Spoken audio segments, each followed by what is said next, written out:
Rickie Fowler has lived three different careers in one body. First, he was the future, the golden boy with the kind of popularity golfers are supposed to earn after they start winning majors. Then he became the cautionary tale, the guy everyone swore was too talented to fade, who somehow did. And then, just when it felt like the story had already ended, Rickie did something that should have been impossible. He shot a US Open record 62. He led the US Open for 3 days, and he won again on the PGA Tour after years in the wilderness. So here's the real question. Was this the comeback of a lifetime? Or the last flash before the story falls back into the dark? Because Rickie Fowler's story isn't just rise and fall.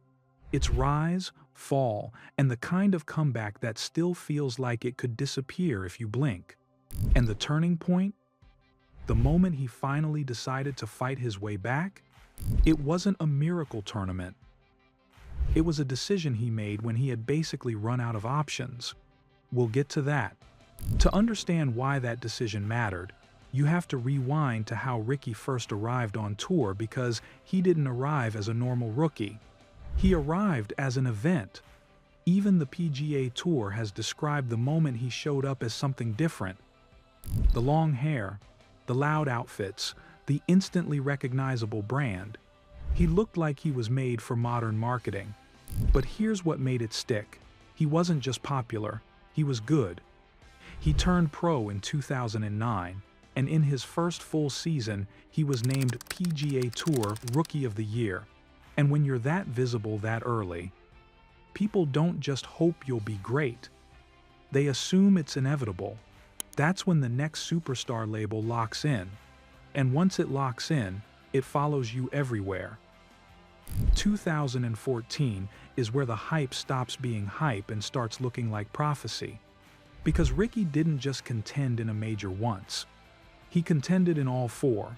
He finished tied for 5th at the Masters, tied for 2nd at the US Open, tied for 2nd at the Open, and tied for 3rd at the PGA Championship. That's not just a nice season. That's the kind of season that usually ends with a major win, or at least sets you up for the next decade. So, if you were watching back then, you probably believed the same thing everyone else believed. It's not a question of if he'll win a major, it's when. But in golf, when is a trap. Because 1 minute you're sure it's coming, and the next, years have passed, and the scoreboard is quietly telling you it might never show up. Here's the thing about golf slumps. They rarely announce themselves. They start as small weirdness. A couple sloppy Sundays, a few tournaments where the irons feel slightly off, a few Sundays where the putter goes cold. And then you look up and realize the season is gone.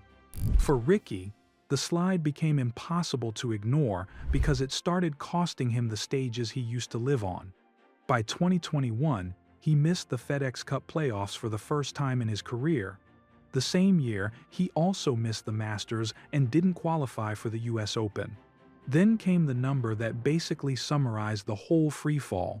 Rickie fell to 185th in the official world golf ranking in September 2022. Think about how insane that is for someone who had been as high as 4th in the world, already a 5-time PGA Tour winner, and had put together one of the best almost major seasons we've seen in modern golf. At that point, this wasn't struggling. This was rock bottom. And that's where the story gets uncomfortable, because when you're that far down, you don't just lose tournaments, you lose confidence. So what do you do when you're Rickie Fowler and the game stops responding? You start cutting cords. In 2022, Fowler and his longtime caddy, Joe Scovran, split after a run together that stretched back more than a decade. And around the same time, he made the move that matters most in this story. He went back to Butch Harmon. After the ranking drop and the inconsistency, Fowler returned to his previous coach and started rebuilding. That was the turning point. Because a player goes back to a coach like Butch, it's usually a sign they're done chasing quick fixes. They're trying to get back to who they were. But even then, A coach doesn't guarantee a comeback. So, to understand what actually changed, we have to look for the first day the old Rickie showed up again. It happened at a major, June 2023, Los Angeles Country Club, US Open. Rickie opens with an 8 under 62, a US Open record round. Not just the best number he'd put up all year, but the kind of round that makes the whole sport stop and look up. And it wasn't a one-day spike. He was on top of the leaderboard for 3 straight days. Then Sunday hit. He shot 75, slid back to a tie for 5th, and all the old doubts rushed right back in.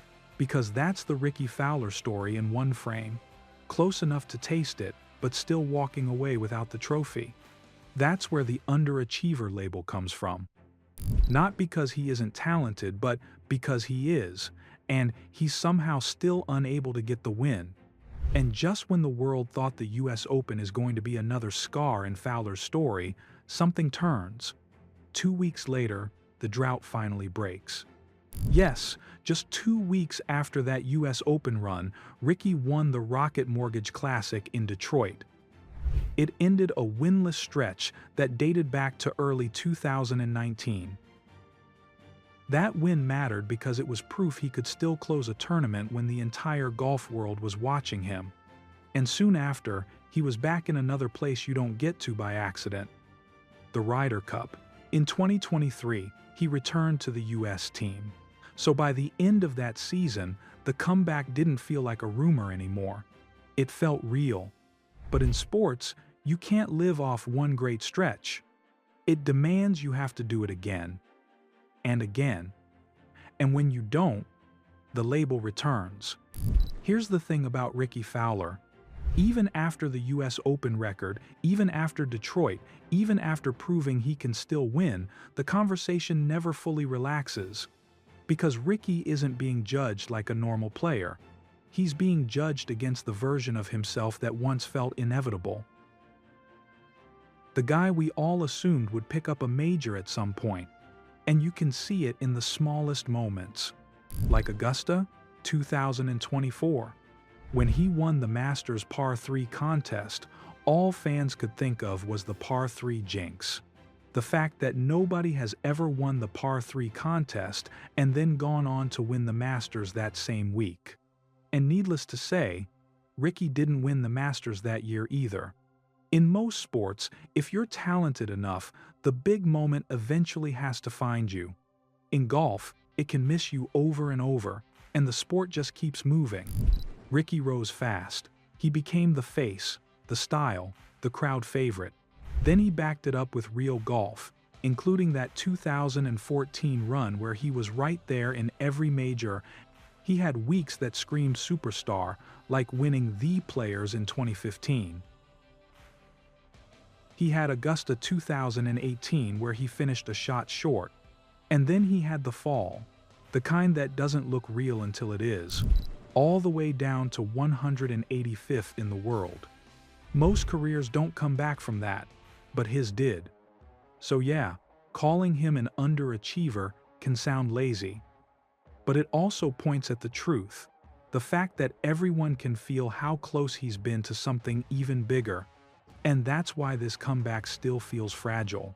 He's already proven he can climb back into the light. Now he has to prove he can stay there. Because the day he wins a major, the entire story flips, and if that day never comes, he'll still be remembered as one of the most magnetic what-ifs the modern golf game has produced.